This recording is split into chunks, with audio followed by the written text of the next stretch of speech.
Okay, so namaste. Welcome to this eighth of nine sessions we're doing for the Transcending the Mind book. And super excited to be here again for this final stage in the Transcending the Mind book. So, if you have just joined us or you're new to the community, all the recordings from all these sessions will be on the same page that this one will go to also.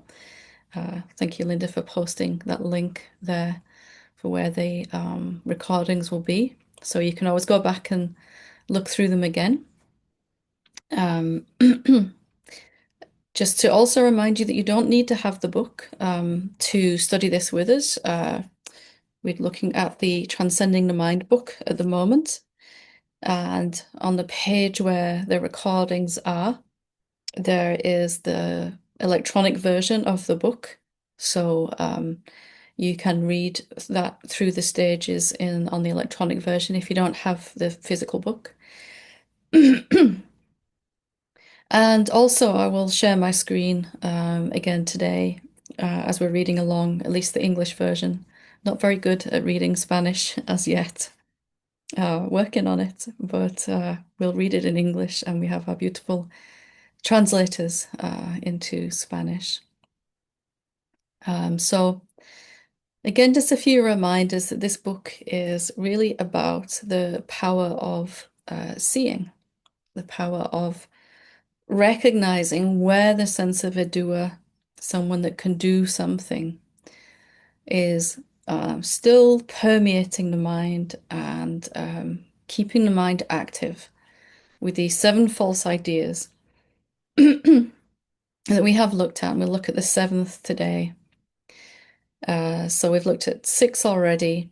And as we come to understand why these ideas aren't true, then the mind can really begin to quieten down because it's thinking a lot at the moment about how to do the things that we think it can do, which it can't, that we can't do. We're not the doer. So by realizing that there is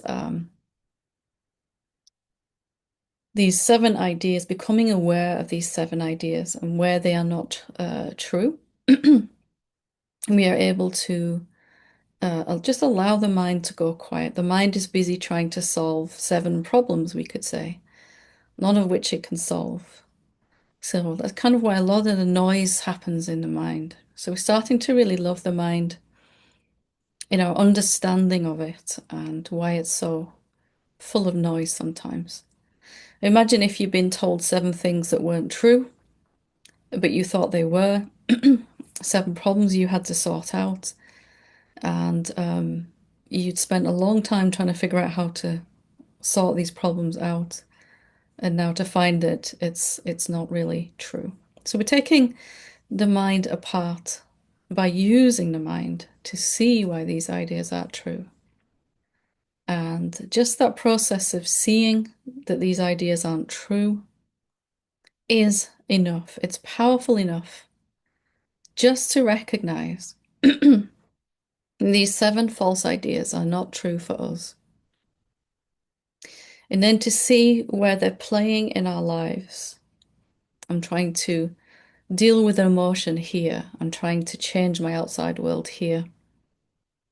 I'm trying to get rid of thoughts here and keep these thoughts. So just to see is extraordinarily powerful. Our mind is never really going to fully understand the power of seeing that something isn't true, how much our entire life can change just by seeing that something isn't really true.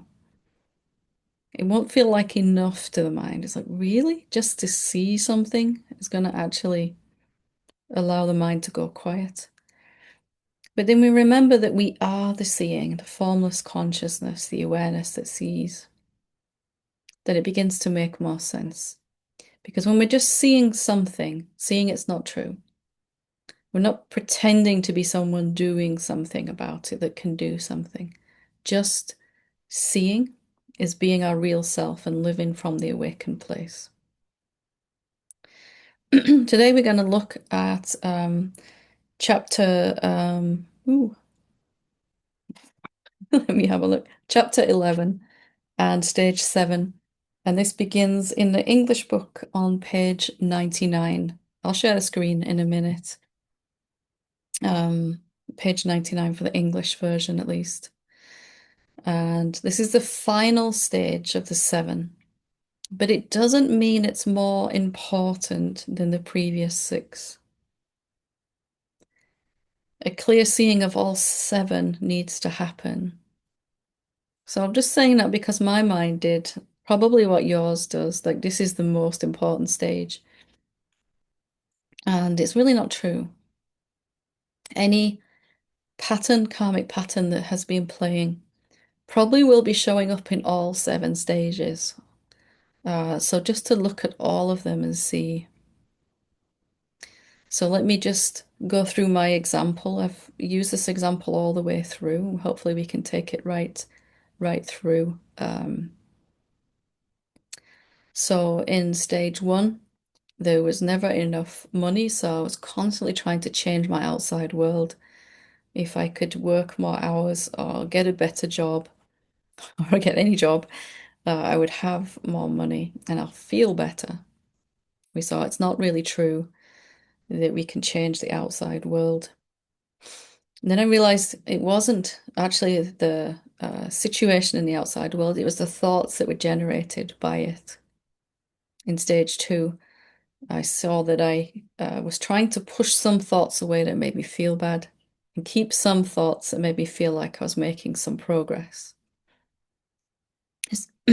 In stage 3, I began to realize that it was the emotions that were fueling the thoughts in stage 1 and stage 2 and the trigger event in stage 1.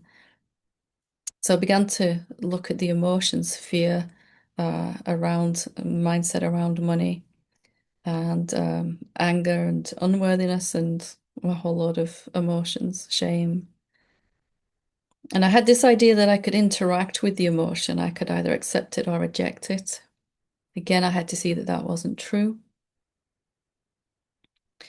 In the next stage, stage 4, I began to see that even the emotions were not really the root cause. We're going a layer deeper underneath and seeing that the emotions are coming from some unconscious thought.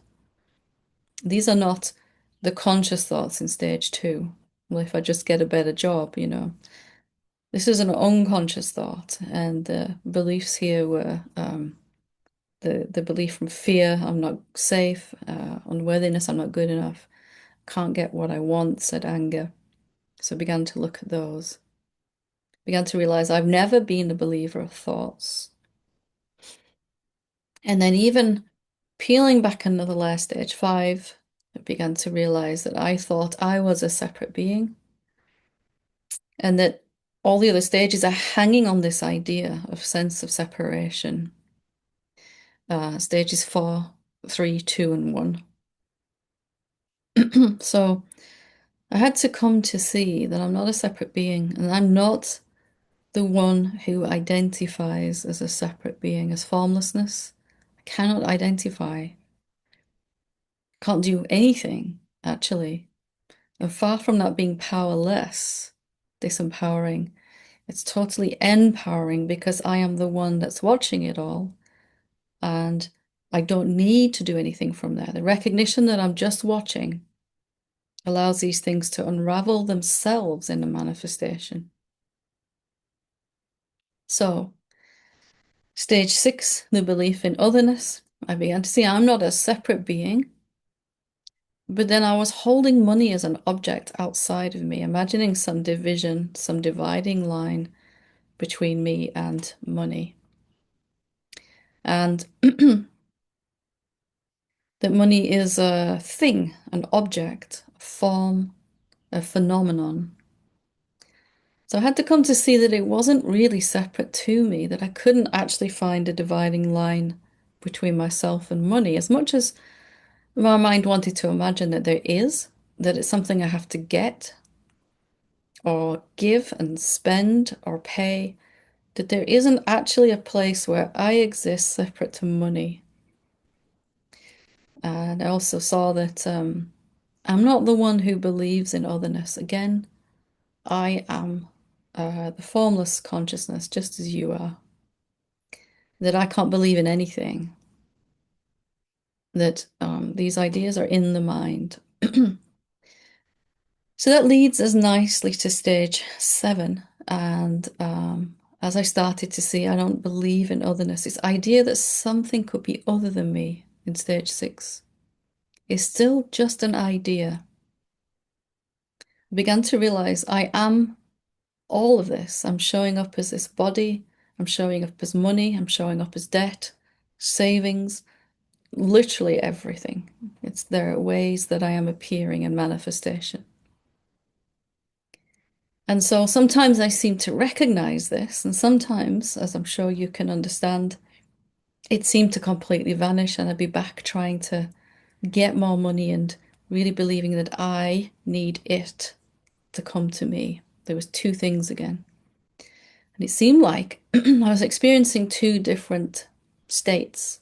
One of clarity, where it's obvious I am the consciousness and I can't do anything, don't need to, couldn't need anything, there's nothing other than me. And then the sense of illusion, where it's all gone and I can't remember anything. I feel terrible and I can't even remember what I need to remember because I'm so lost in the body's contracted and all kinds of negative emotions. So there's a false idea in this stage we're going to look at in a moment. We'll dive into the book. In some ways, stage 7 is the simplest of stages, but also might take just a little looking at to really, really come to understand. But again, we're not working hard here. We're just going to relax and enjoy. I'm going to read the chapter, at least the beginning bit of it.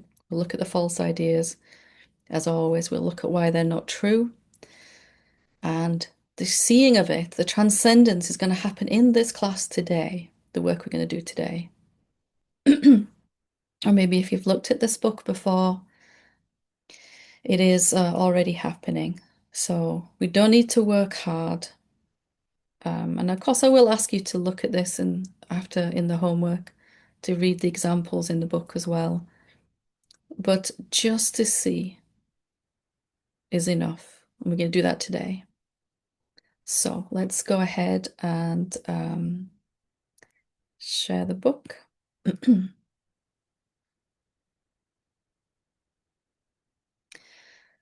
So here we are, chapter 11, stage 7, the belief in becoming the allness. This stage is simple to understand, but it may need some time for the impact of it to fully blossom in your consciousness. Once we have seen deeply that we are the formless awareness and that everything else is too, then our outlook on life begins to change.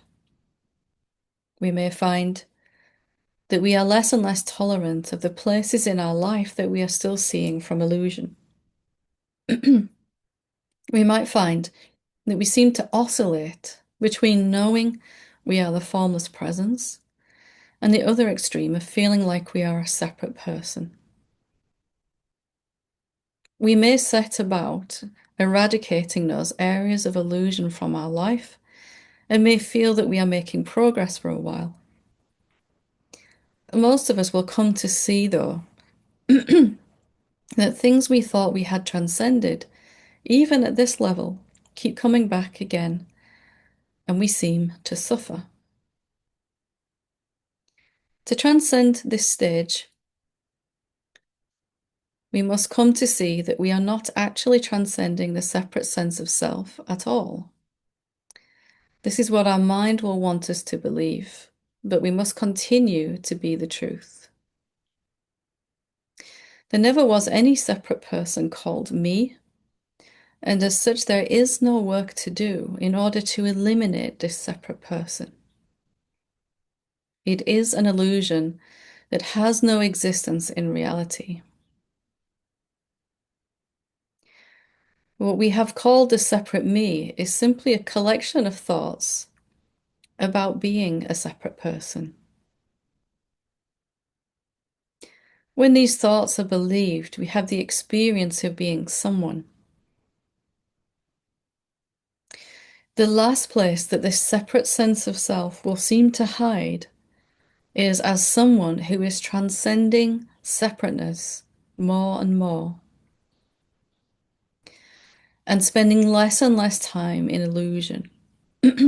We can come to believe quite easily that we are making progress, that we are evolving more into living as the truth.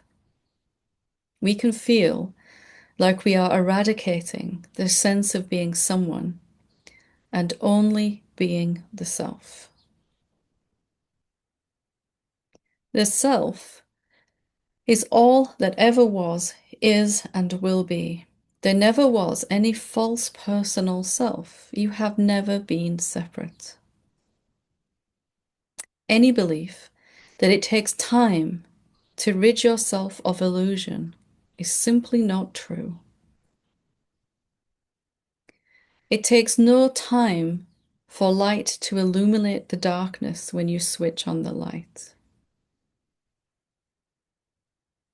So here's a really important part in bold here. Illusion is not real. It has no existence and therefore takes no time at all to get rid of illusion. We will understand this more when we look at the false idea in this stage. Transcending the false ideas. So again, I've listed the false idea here in two different ways, just to help it become clearer what this idea is.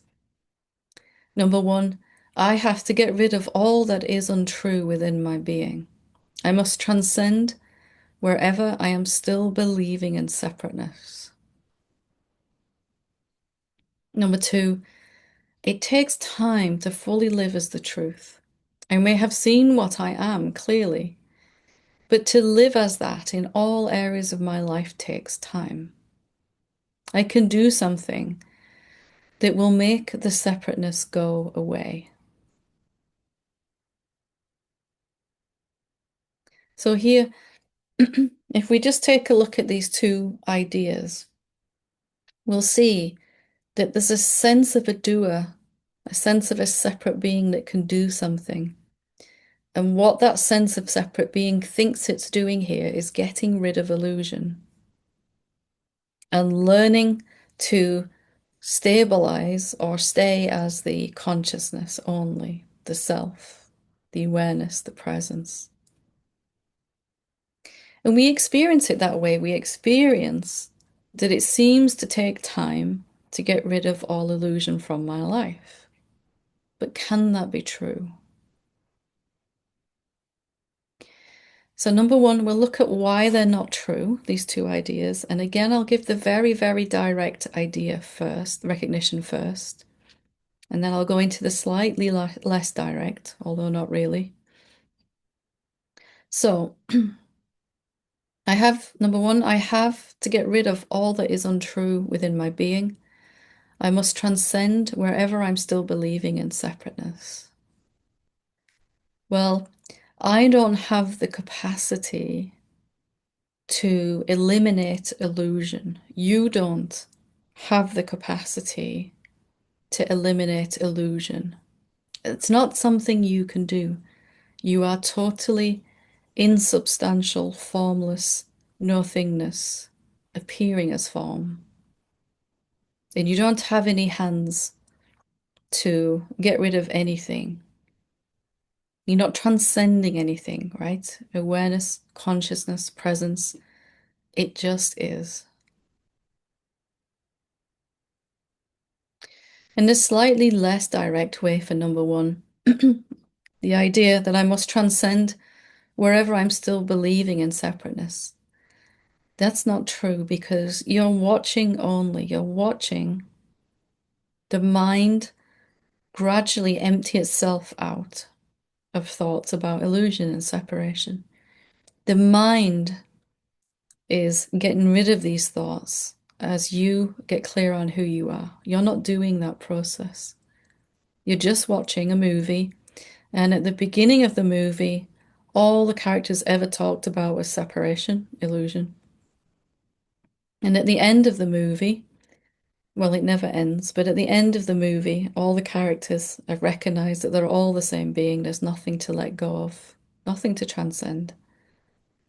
But that's happening in the mind in front of you and not to you.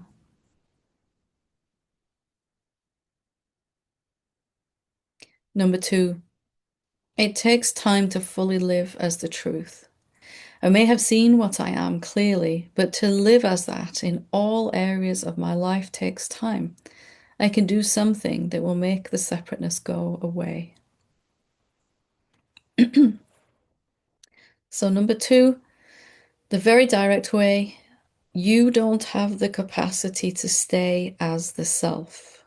You are the self, always. You are the self watching thoughts about not being the self yet, or not being the self all the time. The self is always the self and could never be anything other than that.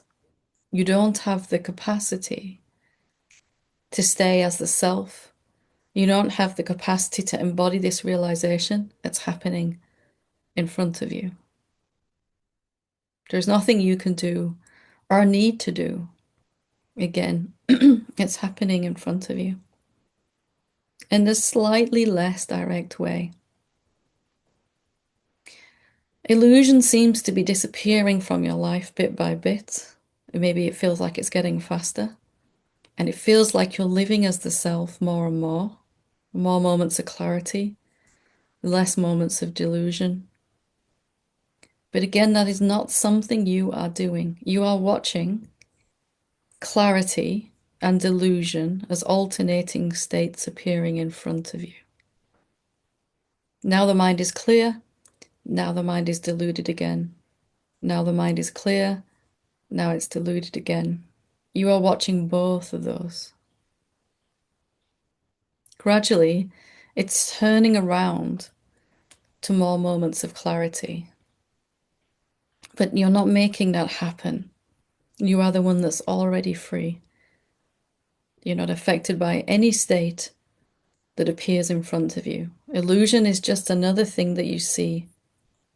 Or you could say that all you can see is yourself. Awareness sees only itself. Presence only sees presence. It doesn't know what this word illusion means.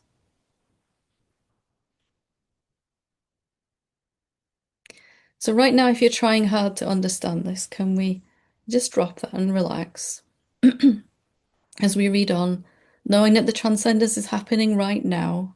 It can't fail. Everything that needs to happen is happening in this moment for you. So let's carry on with a little bit more reading.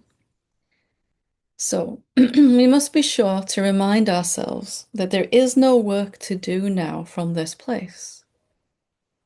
It is a matter of vigilance only from this point on. Our mind will try to find a way to activate a new sense of self as a separate person. And so we will need to watch. We are not allowing that on some level. If there is time needed in this stage, it is because we must remind ourselves that separateness was never true until it is no longer necessary. It will be easy to see where we are still believing in time and having to transcend something because that area of our life will not be flowing as well as other areas.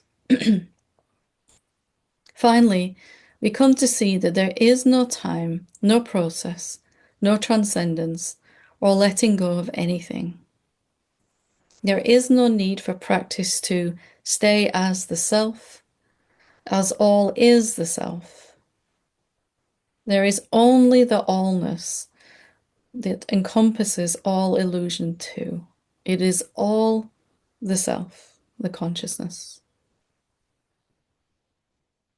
At this point, The remainder of the dysfunctional mind will lose its grip, and there will be great peace, love, and joy.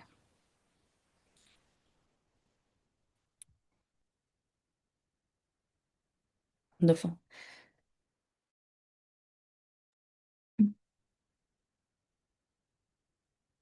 So,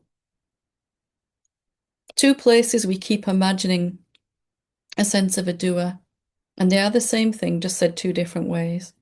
The first is we imagine that we have to get rid of illusion, but you cannot get rid of something that isn't there. Illusion isn't actually something that exists. It seems to, of course, but it's not actually real. Therefore, you cannot get rid of it. But your mind can try to employ you, thinking that you have to get rid of it. And secondly, you cannot make a practice out of staying as who you really are. You cannot not be who you are. You are always the awareness, the consciousness, the presence, the self. And you can never be anything other than that. So, why do we do all this spiritual practice then? Why do we read this book even if we're always already only the self and no illusion ever existed? Well, to help us see that that is what's true. To see it again and again. I don't need to stay as the self. I don't need to embody this. I don't need to realize this deeper. I don't need to let go of all illusion or separation. It was never there. And these are two very subtle places where we still believe in a sense of a doer, someone that can do something to get rid of illusion, and someone who can do something to stabilize in the self. But you are here, the awareness that's seeing, and you're seeing these two states, confusion, clarity, confusion, clarity. And they're just going around and around and around. And the trick is to see that that's not happening to you. You're watching. You know right now whether you feel clear, I am the self, obviously, or whether you feel lost in separation. You know both of those. They don't apply to you. They are in manifestation. They are in the mind only. So there's nothing you could do, nothing you need to do. So what we've already said in this session is enough to fully transcend this. And so we're not working hard at all here. Just to see, oh, I think I can get rid of illusion somehow. That in itself is doing the work. Just to see this idea that I believed, I subscribed to like everyone else at some point, that, wow, I'm seeing the truth more and more, and living as the truth more and more, and living as a separate sense of self less and less. It feels like you're in a process, right? From completely living as a separate being to moving to completely and only living as the infinite self. But that is happening in front of you. That's what you're watching. You have always been free. There is no illusion or believing anything possible in what you really are. Even if there were a separate being, which there isn't, it would still be made arising out of you, the self. It wouldn't be different. Even if there were illusion, it would still be made of you. There's only you. There's nothing else to make anything else out of. You are all that exists, and you are the ground from which all existence of form arises from. So just to sum this up really clearly, this final stage, you do not have the capacity to get rid of illusion, nor do you need to. That's really good news, right? This one job that I gave myself, which I'm sure you've given yourself, went on for a very long time before I realized this. I can't get rid of something that doesn't exist. And I can't do anything in the way that I think, not as a form, to get rid of anything anyway. I am insubstantial like space, nothingness, emptiness, the unmanifested self. So these two jobs are not yours. As we see and see and see that these ideas aren't true, that's why I'm repeating it a few times here in different ways. Naturally, the ideas about how to manage this process in the mind are going to fall away. The mind's going to fall quieter and quieter. So this is the seventh and final stage. And for me, this played out as the sense of recognition that I'm only watching. And if I go back to believing that I need money as a person or that money is something other than me, that I can do something to stop that happening, this oscillation, clarity, confusion, clarity, confusion. I can do something to stop that happening. And at some point, I'll come to realize I am only the self. But it's not really true. It is this idea that you can do something to get rid of illusion that keeps it appearing in front of us. So just to see it's not true. Next time illusion pops up, which will be whenever it is, go, oh, look at that. There's a sense and urge that I can do something to get rid of this and come back to clarity. And at some point, I'm only going to stay in the clarity. Can you feel that idea inside of you? Instead of recognizing, actually, you transcend, you have already, you're just not caught in that. So transcending the mind is really to realize you are and have never been involved in what's going on in the manifestation at all. You have never been involved with the mind at all. You cannot be involved with the mind at all. Not because the mind is bad or wrong. It's a beautiful thing. But just to see that you really have nothing to do with it already. You are only seeing. And that seeingness is never affected by anything that it sees. From the perspective of the seeing, the awareness, the presence, the real self. All you see is yourself looking like a mind, thoughts, emotions, etc. So two sentences. You cannot get rid of illusion, and you cannot stay as the self. All of our practice that we do is to recognize that is what's true. I am already this, and I could never not be this. There's nothing to get rid of. That's where our practice takes us to. So if the mind says, well, why am I doing all this practice? Then it's not to get rid of anything. It's to see what's already clear. That which is already free is what you are. And the practice is to remove the obstacles to seeing clearly that you've never been caught in illusion, ever. So, as always, the homework would be to read the examples in the chapter and just to spend some time looking at this again and again, why these ideas aren't true, but not working hard. It should be fun, really, right? To see that you can't get rid of illusion and you don't need to. It should be fun to see that there's nothing you need to do to stabilize as the self. These are just two alternating states happening in front of you that you're watching, but you're only watching. You're here already as awareness free. So no working hard with this.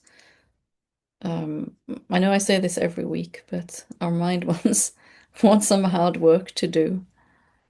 And if you're working hard, you haven't recognized that you're only seeing. And far from that being a disempowering thing, to recognize that you're only seeing transforms everything that you see. Everything is touched or blessed or kissed by this recognition that you're only seeing. That you have no capacity to do anything, nor do you need to. You are so powerful that when you look at anything, it changes. That's why we're even here in this class. This class is one of the mechanisms that the mind is just emptying itself out of ideas of having to do. So you are metaphorically sitting back on the couch with your feet up, relaxing, enjoying the show. And that's all we're coming to see with all of our practice. Just spending some time seeing this again, maybe watching this video once more if you want to just take it in deeper. But knowing that if you're only seeing, that one seeing of this is enough. That doesn't mean you can't see it again, of course, because it's fun, but only if it's fun. So homework to read the rest of the chapter to see how the examples play out for our students that have gone all the way through these stages. And just to ponder what's been said here today.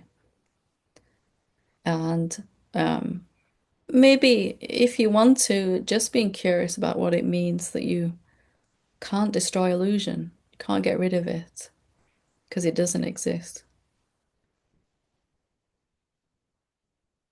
You can make yourself appear to look like illusion, but it still doesn't mean it is illusion. It just leaves the recognition that you're already free. So we will leave the session here for today.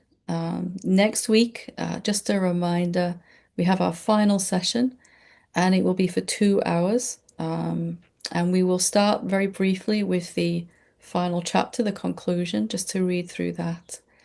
And then we'll have at least 90 minutes for questions about the stages, any of the stages, or about anything that's been said. I would encourage you also, if you can't attend that session live and you want to ask a question about one of these stages, you can either ask Pilar and Lisa in the Transcending the Mind WhatsApp groups in the Spanish and English communities, or you can join the Sangha that happens with Lisa and Pilar to support these classes. And there is one more of those happening at the usual time, I think. I'm not quite sure what that is right now, so forgive me, but it will be advertised in the WhatsApp groups. Or if you really want to ask me the question, you can't show up live, you can send a question in, but please send it in as soon as possible within the next day or two via email. And please put the subject of the email, Transcending the Mind question for Helen. Please try to be concise in your question. And we will look at those next week as well. And if there's too many, I might do an extra session at some point with the extra questions, but we'll see. So it has been a lot of fun going through this book again for me. I wrote this book a good few years ago, and I've looked at it really in detail a few times since, but not in the last year or so. So thank you for the opportunity to dive into this again myself. There's always so much more clarity unfolds in the mind too. And yeah, thank you to Lisa and Pilar for running those sanghas, and for Pilar for translation as always. Wonderful. I will see you the same time next week, 2 hours instead of one next week, so that we have lots of time. And I'll see you there. Thank you so much. Namaste. Thank you, Helen. Thank you. Thank you, Helen. Gracias, muchas gracias. Thank you, Helen. Helen.